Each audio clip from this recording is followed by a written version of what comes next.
Ahmed, qui est le président de la coalition djiboutienne, c'est ici le principal opposant. On en parle et ça va faire débat justement. Ne bougez pas, restez avec nous. Dernière ligne droite, seconde partie de cette émission. Pour celles et ceux qui viennent de nous retrouver, vous savez, vous pouvez commenter, réagir sur la page Facebook Ça fait débat et puis sur Twitter, CF Débat. Notre invité de Ça fait débat ce soir, eh bien, merci d'avoir accepté notre invitation. Il s'agit de monsieur Ahmed Youssouf Oumed, qui est le président de la coalition djiboutienne de l'UNS, c'est-à-dire l'Union pour le salut national. Merci d'avoir accepté notre invitation. Merci de m'avoir reçu. En tout cas, écoutez, ici, voilà, on a droit, tout le monde a droit de citer ici, sachez-le. Voilà. Monsieur Ahmed Youssouf Oumed, eh bien, l'actualité djiboutienne, justement, elle est chargée. On a beaucoup de choses à dire, mais vraiment énormément. Et on va tâcher de mieux comprendre peut-être la situation économique, la situation politique. D'abord, je veux commencer par une chose. Monsieur Oumed, vous êtes le principal opposant, d'accord? Est-ce que vous confirmez toujours? Absolument. Je suis le président de l'USN, qui est la coalition de tous les opposants de Djibouti. Alors, ma première question. Vous savez que l'organisation, la LDDH, dénonce la répression illégale de toutes les voix qui protestent contre le mode de gouvernance des autorités. La multiplication des arrestations, les détentions arbitraires, la pratique de la torture, la liberté d'expression niée, etc., etc. Ces mêmes organisations, elles exhortent les autorités djiboutiennes à mettre un terme à ces pratiques contraires aux engagements de l'État djiboutien à relâcher, vous savez, les prisonniers politiques et à donner un peu plus de liberté. Dites-moi, monsieur Oumed, là, vous, quel est votre regard d'ailleurs, quand ces organisations dénoncent tout cela depuis des années? Ça ne date pas d'aujourd'hui. Encore maintenant. Ça, je vous parle de ça, c'est encore maintenant. C'est d'actualité, vous avez tout dit, c'est la situation catastrophique que nous vivons depuis l'avènement de Djibouti à l'indépendance, puisque la dictature, dès les débuts, s'est exercée avec force sur nous, mais particulièrement depuis la présidence du dernier président, qui est déjà en place, ça fait plus de 12 ans. Donc vous voulez parler de M. Ismaël Omar Guelleh? Absolument. Et si le monde et l'Europe en particulier en prend connaissance, ils sont très bien établis à Djibouti.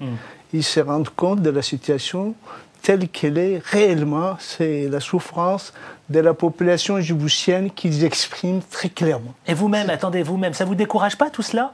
Ou est-ce que justement ça suscite chez vous peut-être un peu plus de niaque pour aller encore et encore? Parce que vous, il faut le dire à nos téléspectateurs et téléspectatrices, c'est que ce combat, vous le menez depuis de longues années. Ça ne vous fatigue pas justement? C'est très fatigant, mais nous n'avons pas le choix. Tant que nous sommes conscients et que nous pouvons justement nous battre, nous vivons. L'homme vaut par l'action. Vous y croyez encore? On y croit, d'autant plus que maintenant, l'unité s'est faite autour de l'USN que j'ai l'honneur de présider et que la population qui est composée à plus de 60% de la jeunesse et qui a le ras-le-bol total de la situation sur tous les plans économiques, politique et social, et qui voit son horizon bouché, a réussi à se réunir. Justement, monsieur Ahmed Youssouf Oumed.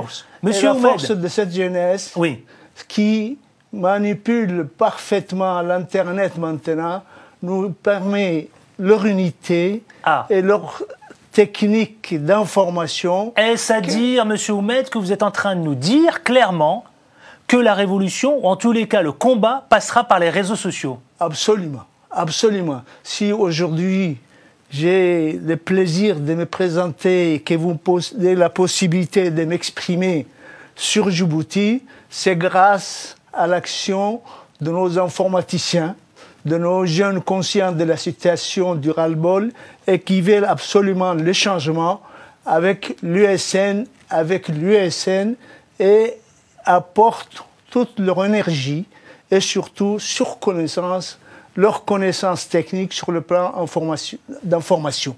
Vous espérez... Qu'est-ce que vous attendez de cette jeune génération? Qu'est-ce que vous attendez de cette génération, ces jeunes djiboutiens, justement? Est-ce que vous attendez qu'il y ait une explosion sur les réseaux sociaux? Est-ce que vous, par exemple, je vous pose clairement la question, monsieur Oumed, est-ce que vous voulez une révolution via les réseaux sociaux, comme ce qu'a vécu la Tunisie, comme ce qu'a vécu l'Égypte, comme ce qu'a vécu la Libye, etc., etc.? Nous voulons, Ou le Mali encore? nous, déjà d'être informés de la situation, alors que tout est sous la dictature. Il y a une radio, une télévision, un journal unique national qui n'exprime et qui ne fait l'éloge du pouvoir et de ceux qui le détiennent et qui ne parle, qui ne laisse pas la possibilité pour l'opposition de s'exprimer, comme vous venez de le dire et tout ça. Et l'information par les voies d'Internet fait d'abord connaître la situation qui est la nôtre. Mais monsieur Oumed, vous ne répondez pas à ma question. Est-ce que vous espérez un jour que la révolution passe par les réseaux sociaux? Est-ce que c'est votre espoir? C'est forcé. Il n'y a que par les réseaux sociaux que nous pouvons espérer changer, faire connaître la situation. Vous voulez faire tomber le président actuel? C'est les changements, c'est pas le président personnellement. Bien sûr, le changement qui s'est exprimé. D'abord, nous avons eu notre manifestation monstre. En même temps, le 12 février 2012. Et pour la première fois, nous avons réussi à remplir un terrain vague de plus de 50 000 manifestants pour dire que la situation catastrophique, pour dénoncer. Donc c'est pour dire quoi? Pour dénoncer, ça veut dire stop à la répression systématique et la population, donc vous demandez le changement total. J'ai bien compris que ça doit passer par les réseaux sociaux. Dites-moi, il y a quelques jours, une délégation de l'UNS, par exemple l'UNS, donc c'est l'union que vous présidez pour le salut national, a rencontré le ministre de l'Intérieur, Hassan Gahanlo, d'accord? Une question clairement a été posée par la délégation USN, comme dans la caricature de la une du journal Le Temps. Quoi de neuf, monsieur le ministre? Et la réponse de monsieur Gahanlo, le ministre de l'Intérieur, a été très courte. Acceptez de siéger à l'Assemblée et le reste va suivre. Qu'est-ce que vous dites? Ça vous fait réagir? Ça me fait plus que réagir. Je vais vous dire, d'abord, il faut partir de ce qui existe. Nous avons, je vous parlais de la prise de conscience de la population, c'est démontré dès 2012, le 12 avril, avec une manifestation de plus de 50 000 personnes pour une population qui n'est pas très très nombreuse à Djibouti. Bien sûr, mais j'ai bien compris. Mais la rencontre avec le ministre de l'Intérieur, ça vous fait bondir, ça? Ça, c'est... On est en dialogue, j'allais y venir. Vous savez que les dernières élections qui ont eu lieu le 26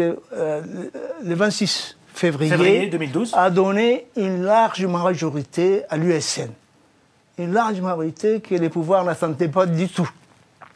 Et ça, grâce, justement, le début, c'était en 2012 quand on a eu les 50 000. Après, il y a eu la création de toute la coalition de l'opposition, alors que jusqu'ici, on était quelque peu divisés. Et ça a donné la population qui avait les ras-le-bol et qui aspirait au changement, nous ont suivis au suffrage universel et nous ont donné une majorité de plus de 80%. Donc ça veut dire quoi? Ça confirme qu'aujourd'hui, votre combat doit plus que jamais continuer? Notre combat continue, il ne fait que continuer. Alors, il y a eu...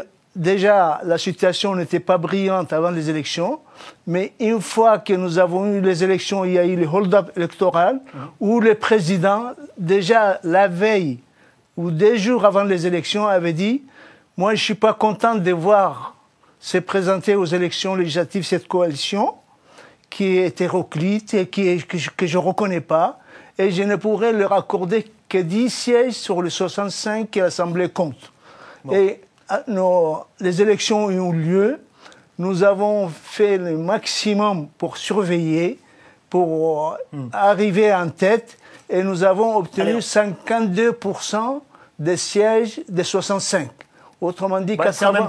C'est en même temps le début de quelque chose, vous concernant, pour l'UNS. Aujourd'hui, nous avons une assemblée législative nationale légitime, qui ne siège pas au siège officiel. Je vais vous demander, parce que ça va très très vite, et on va tenter quand même d'avancer, s'il vous plaît.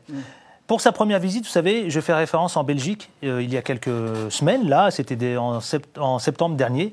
Ismaël Omar, qui est le président actuel Guelleh, qui a été reçu par un comité d'accueil je fais référence à l'opposition djiboutienne, mais en même temps, le président actuel djiboutien entend dénoncer que, voilà, en gros, il s'est fait un peu avoir là-dessus. Ces mêmes opposants ont dénoncé dans la rue le durcissement actuel du régime depuis les élections, vous l'avez dit tout à l'heure, vous l'avez souligné, vous l'avez rappelé aux téléspectateurs, de février 2013. Et j'avais dit 2012, c'est 2013, pardon, autant pour moi. Je veux dire, quand le président actuel nie tout ça, est-ce que ça vous agace ? Y compris à Bruxelles quand il est reçu là-bas. Ça nous agace, mais comment faire ? Depuis le hold-up électoral, il ne veut pas reconnaître notre victoire, la population est en ébullition. Les manifestations, quand elles ne sont pas quotidiennes, elles sont hebdomadaires. Et la coalition et les gens qui la composent vont en simplifiant. Bon. Alors, on est dans la révolution permanente. Alors là, pour tenter, parce qu'on arrive au terme. Ce que nous recherchons, oui, dites-moi, c'était ma question. C'est qu'il n'y ait pas trop de casse. Djibouti, c'est un petit pays. La population est réduite. Nous avons déjà suffisamment de problèmes. Nous ne voulons pas ajouter aux problèmes qui existent. On sait ce qu'il en advient quand on lâche la population qui est composée à 60% des jeunesses et qui a les ras-le-bol, qui aspire au changement, à qui on a volé sa victoire. Monsieur Oumed, on arrive au terme de cet entretien. Dans le cadre de Ça fait débat, ça va très très vite. En quelques secondes, avant de retrouver le 5 questions en 10 secondes, s'il vous plaît, vous êtes entre illusion ou désillusion, aujourd'hui, désormais, à l'instant où je vous parle. En quelques secondes, s'il vous plaît. Nous ne sommes pas dans l'illusion. Nous sommes conscients que, vu le résultat des dernières élections, à laquelle la population nous a fait confiance à 80%, que les manifestations qui continuent depuis, et la force de la jeunesse qui est très versée dans l'informatique et qui nous informe, qui informe la planète entière et Djibouti de la situation qui est la nôtre, qui a fait réagir l'Europe, comme vous venez de le dire. Absolument.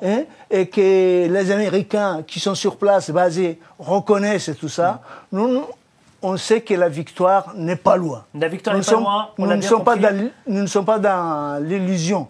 Nous sommes forts dans notre unité et de notre objectivité, parce qu'on veut que ça se passe dans la paix et dans l'unité.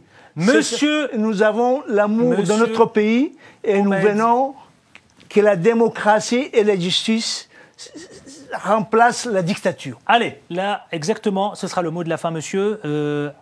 Tout le monde y passe, personne n'y échappe. C'est le fameux dicton, c'est le 5 questions en 10 secondes, monsieur Oumed. C'est parti. Que représente pour vous l'Afrique? En un mot, c'est pas une phrase, un mot. L'Afrique, c'est l'avenir. L'Afrique, quelle priorité pour vous? Un mot. L'Afrique, c'est l'unité et le développement. France, Afrique, ça évoque quoi pour vous?